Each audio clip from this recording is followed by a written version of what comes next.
Bem-vindos a O Debate.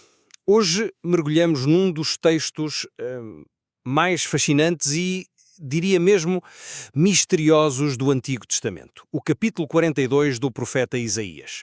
No seu centro, encontramos uma figura que moldou a fé de milhões, mas cuja identidade original é um verdadeiro quebra-cabeças, o servo do Senhor. E a pergunta é, de facto, intemporal. Quem é, afinal, este servo, escolhido por Deus por uma missão de justiça e libertação? A nossa análise, que parte dos comentários de Marie-Noëlle Tabout, coloca-nos perante uma encruzilhada. Exatamente. A questão que nos divide, no fundo, é esta. Estamos perante a profecia de um indivíduo singular, o Messias, que viria a cumprir esta missão de forma decisiva, ou será que o profeta falava de uma realidade coletiva, personificando no servo o próprio povo de Israel e a sua vocação no mundo? É precisamente essa atenção que vamos explorar. Eu defenderei que esta profecia, com toda a sua riqueza, encontra o seu cumprimento último e, bem, mais claro, na pessoa de Jesus de Nazaré. E eu vou argumentar que, para entendermos a força original desta mensagem, temos de a ler no seu contexto histórico, onde o servo é, inequivocavelmente, a personificação da nação de Israel. A minha posição assenta na forma como o Novo Testamento lê esta passagem. E não a lê como uma apropriação, mas sim como uma revelação do seu sentido mais profundo. A profecia descreve uma missão de justiça executada com uma gentileza quase impensável. Não quebrará o caniço fregado, não apagará a mecha que ainda fumega. Isto, repare, choca com a imagem de um Messias rei guerreiro. E é no batismo de Jesus, no Evangelho de Mateus, que as peças se encaixam. A voz do céu faz algo extraordinário, funde duas tradições.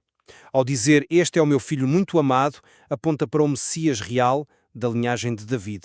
Mas ao acrescentar "em quem pus toda a minha alegria", está a citar diretamente Isaías 42. É uma identificação explícita. Jesus é o Filho Rei e o servo gentil. Mais tarde, nos Atos dos Apóstolos, Pedro resume o ministério de Jesus como sendo exatamente o do servo, ungido pelo Espírito para fazer o bem e libertar. Para mim, a evidência é clara. Jesus é o rosto que preenche o contorno desta antiga profecia. Bem, eu vejo as coisas de uma perspectiva radicalmente diferente, que começa não no fim da história, mas no seu início. Para quem falava o profeta?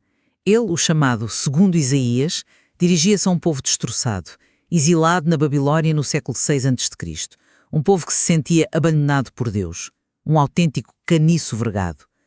A mensagem dele não era sobre um futuro distante, era um bálsamo para uma ferida aberta. Era uma mensagem de encorajamento. Deus não se esqueceu de vós.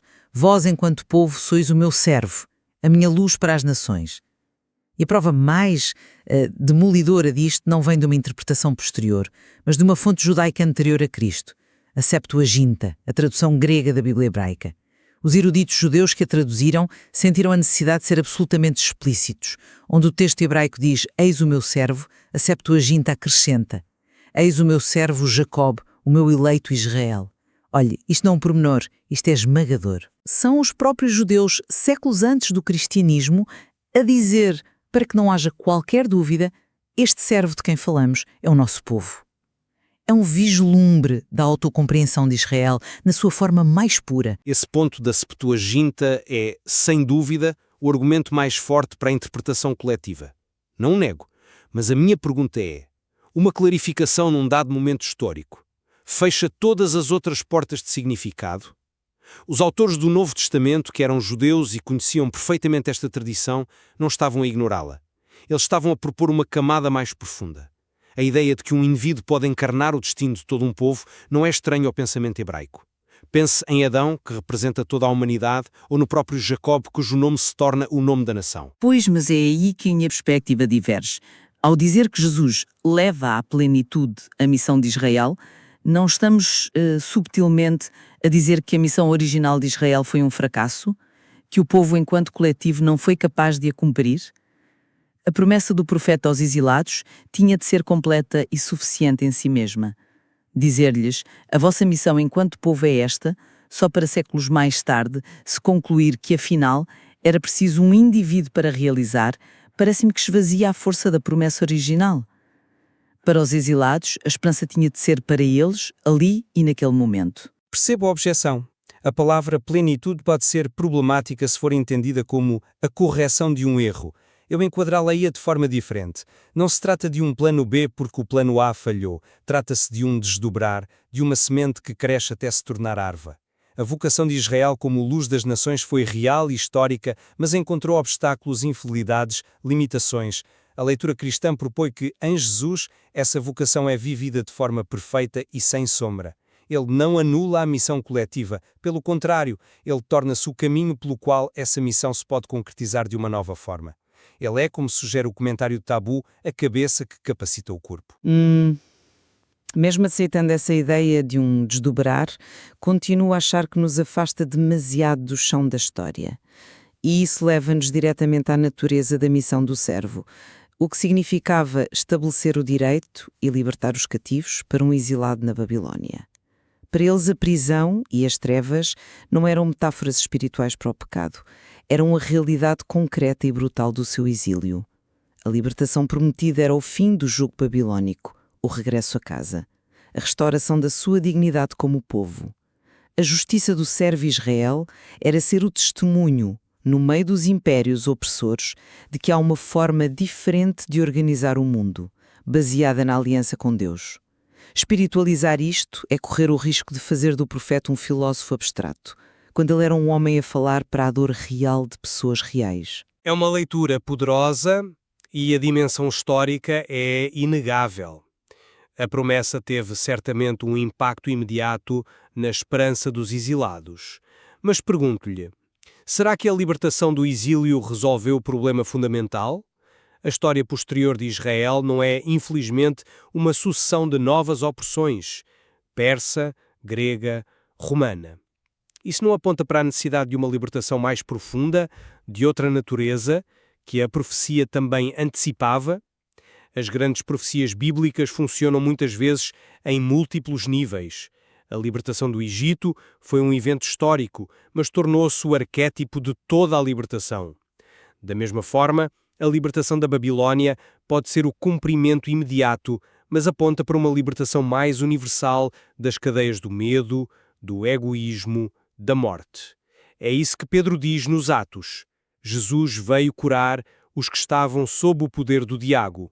É uma prisão muito mais profunda do que a Babilónia. Certo, mas ao saltar imediatamente para o universal perdemos a especificidade.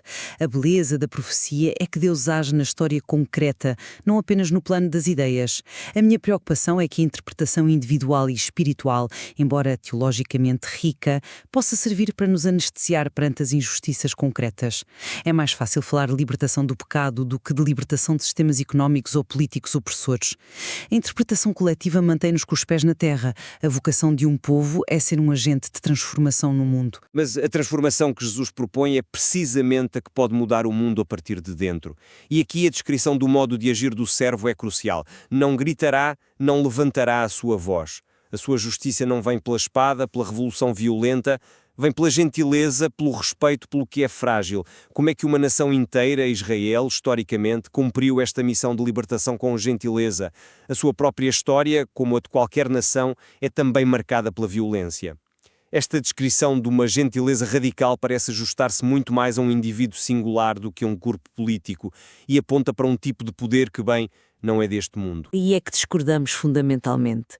A profecia não é uma descrição do que Israel era, mas do que era chamado a ser. É uma vocação, um ideal. Era um desafio para que Israel, em contraste com a brutalidade dos impérios assírio e babilônico, fosse um modelo de sociedade diferente. Obviamente que nem sempre o conseguiu, mas a vocação permanecia. E essa sua insistência na figura individual leva-me a outra questão central que o próprio comentário de Tabut levanta. A tradição dentro de Israel de um Messias coletivo. Continue, por favor. A ideia de que o Messias seria um único rei davídico não era a única esperança em Israel.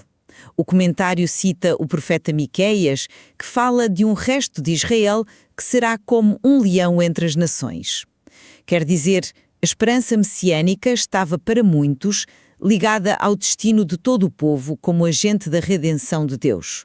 O servo de Isaías é talvez o expoente máximo dessa corrente teológica. Focar tudo num só indivíduo é, em certa medida, ignorar esta outra vertente da esperança judaica, que era profundamente comunitária. A salvação não viria de um herói, mas através da fidelidade de toda uma comunidade. É um ponto excelente e a teologia do resto é central. Mas, mais uma vez, não vejo as duas ideias como mutuamente exclusivas, antes como complementares. O Novo Testamento apresenta um equilíbrio notável. Regressemos à cena do batismo. É o momento mais revelador.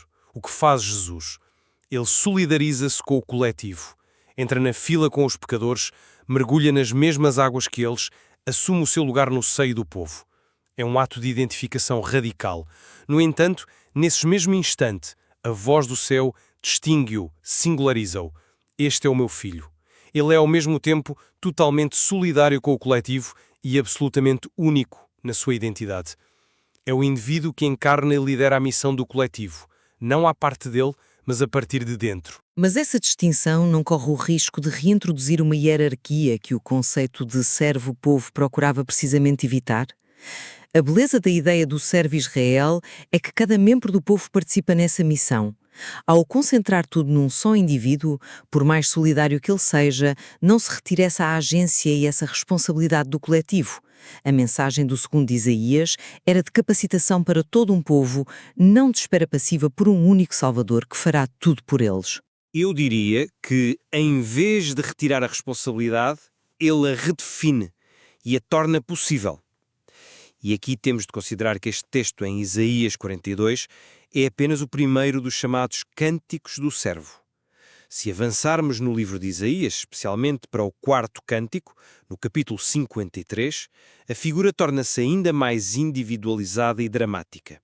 Fala-se de alguém que sofre vicariamente, transpassado pelas nossas iniquidades, esmagado pelos nossos crimes. É muito difícil aplicar esta linguagem a uma nação inteira. Como pode uma nação, que também tem os seus próprios pecados, morrer pelos pecados de outras? A descrição aponta para um sofrimento pessoal e redentor que se encaixa muito melhor na trajetória de um indivíduo. Esse indivíduo não anula a missão do coletivo, ele potencia. Ao ser a cabeça, ele capacita o corpo a cumprir a sua vocação. A missão não termina nele, é inaugurada de uma nova forma. A análise do servo de Isaías, no seu contexto original do século VI a.C., revela uma mensagem poderosa e concreta de esperança para o povo de Israel no exílio. A figura representa a sua vocação coletiva, o seu chamado para ser um farol de uma justiça diferente no meio dos impérios. Esta interpretação não é uma suposição, é confirmada pela tradução explícita da Septuaginta, que o nomeia como Jacob e Israel. Esta leitura devolve ao texto a sua força histórica e a sua promessa a um povo concreto em sofrimento. Servo, unindo as esperanças de um Messias rei e de um servo sofredor numa só pessoa. Ele solidariza-se com o seu povo para o guiar numa missão de libertação que, embora enraizada na história de Israel, se torna universal e definitiva. A identidade do servo de Isaías permanece assim uma questão complexa e talvez a tensão entre as duas leituras seja, em si mesma, produtiva.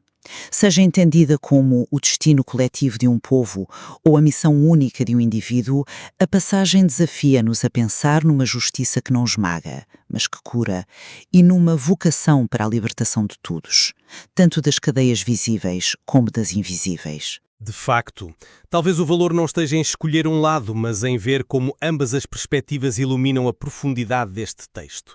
A exploração contínua deste material de base revela sem dúvida que há sempre mais camadas de significado a descobrir.